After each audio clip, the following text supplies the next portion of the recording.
জয়নগর কাণ্ডে ময়নাতদন্তের নির্দেশ দিয়েছে কলকাতা হাইকোর্ট, তবে কল্যাণী এমসে নয়, ময়নাতদন্ত হবে কল্যাণীর জেএনএম হাসপাতালে। নিহত বালিকার দেহ কাটাপুকুর থেকে নিয়ে যাওয়া হয় কল্যাণীর জেএনএম হাসপাতালে, সেখানেই পৌঁছান এইমসের চিকিৎসকরা। জুনিয়র চিকিৎসকদের কর্মসূচিতে যোগ দিচ্ছেন সিনিয়র চিকিৎসকরা। 24 ঘন্টার জন্য আন্দোলনে পাশে থাকার বার্তা দিয়ে জুনিয়রদের সঙ্গে এক মঞ্চে বসবেন 10 থেকে 15 জন সিনিয়র চিকিৎসক। কয়লা খনিতে বিস্ফোরণের জেরে মৃত্যু হলো 5 শ্রমিকের। উৎসবের মুখে ফের আঁধারে ঢাকলো বীরভূমের খয়রাশোল।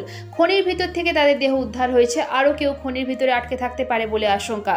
উদ্ধার কাজ চলছে, বেশ কয়েকজন আহত হয়েছেন বলেও শোনা যাচ্ছে। দফায় দফায় উত্তপ্ত জয়নগর। চতুর্থ শ্রেণীর ছাত্রীর ধর্ষণ ও খুন কাণ্ড নিয়ে প্রথমবার মুখ্যমন্ত্রী মমতা বন্দ্যোপাধ্যায় মুখ খুললেন। অপরাধীর আগামী 3 মাসের মধ্যে ফাঁসি হোক তা চান তিনি। এদিকে রবিবার আলিপুর বডিগার্ড লাইনে পুজো উদ্বোধন করতে গিয়ে পুলিশকে দরাজ সার্টিফিকেটও দেন মুখ্যমন্ত্রী।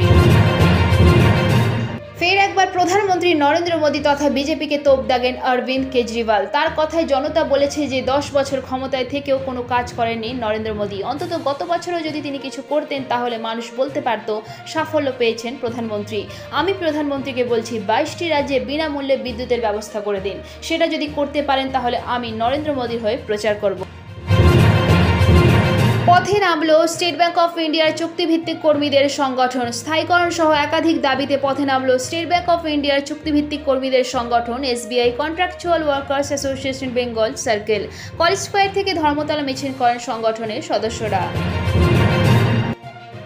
বড়সড় সাফল্য পেল বিধাননগর থানার পুলিশ। অপহরণ মামলার তদন্তে নেমে অপহরণের তদন্ত করতে গিয়ে কয়েক কোটি টাকার প্রতারণা চক্রের পর্দাফাঁস করল তারা। এবার স্কুলে থ্রেড কালচারের অভিযোগ তুলে মুখ্যমন্ত্রী মমতা বন্দ্যোপাধ্যায়কে চিঠি দিলেন কোচবিহারের হাই স্কুলের শিক্ষিকা। ভারপ্রাপ্ত প্রধান শিক্ষক ও পরিচালন সমিতির একাংশের বিরুদ্ধে অভিযোগ জানিয়েছেন তিনি। অভিযোগ অস্বীকার করেছেন ভারপ্রাপ্ত প্রধান শিক্ষক। জয়নগর কাণ্ডের পর কার্যত রাজ্য প্রশাসনকে দায়ী করলেন রাজ্যপাল সিভি আনন্দ বোস। আরজি করের ঘটনার পর সব তুড়ি মেরে উড়িয়েছে রাজ্য সরকার। সেই কারণেই এই ধরনের ভয়ঙ্কর ঘটনা বারবার ঘটছে। সরকারের বোঝা উচিত সঠিক সময় পদক্ষেপ অনেক কিছু রক্ষা পায়, সময় মতো ব্যবস্থা না নেওয়াতেই ধর্ষণের ঘটনা বাড়ছে। মন্তব্য রাজ্যপাল সিভি আনন্দ বোসের। আজকের আবহাওয়ার পূর্বাভাস। আবহাওয়া দপ্তরের তরফে সুখবর, গাঙ্গেয় পশ্চিমবঙ্গের উত্তর ভাগের ঘূর্ণাবর্ত ক্রমশ সরে যাবে। দক্ষিণবঙ্গে আপাতত ভারী বৃষ্টির কোনো সম্ভাবনা নেই, মূলত আংশিক মেঘলা আকাশ থাকবে। তবে উপকূলের জেলায় হালকা থেকে মাঝারি বৃষ্টির সম্ভাবনা। বজ্রবিদ্যুৎ সহ হালকা থেকে মাঝারি বৃষ্টির সতর্কতা। বজ্রবিদ্যুৎ সহ বৃষ্টির সম্ভাবনা বেশি উত্তর ও দক্ষিণ 24 পরগনা, পূর্ব ও পশ্চিম মেদিনীপুর জেলাতে। উত্তরবঙ্গে বৃষ্টির পরিমাণ কমবে, শুধুমাত্র পার্বত্য এলাকায় বিক্ষিপ্তভাবে হালকা বৃষ্টি চলবে। দার্জিলিং থেকে মালদা সব জেলাতেই বজ্রবিদ্যুৎ সহ হালকা বৃষ্টির সম্ভাবনা রয়েছে। শুক্রবার পর্যন্ত বৃষ্টির পরিমাণ কমবে, তবে পার্বত্য এলাকায় হালকা বৃষ্টির সম্ভাবনা থেকেই যাবে।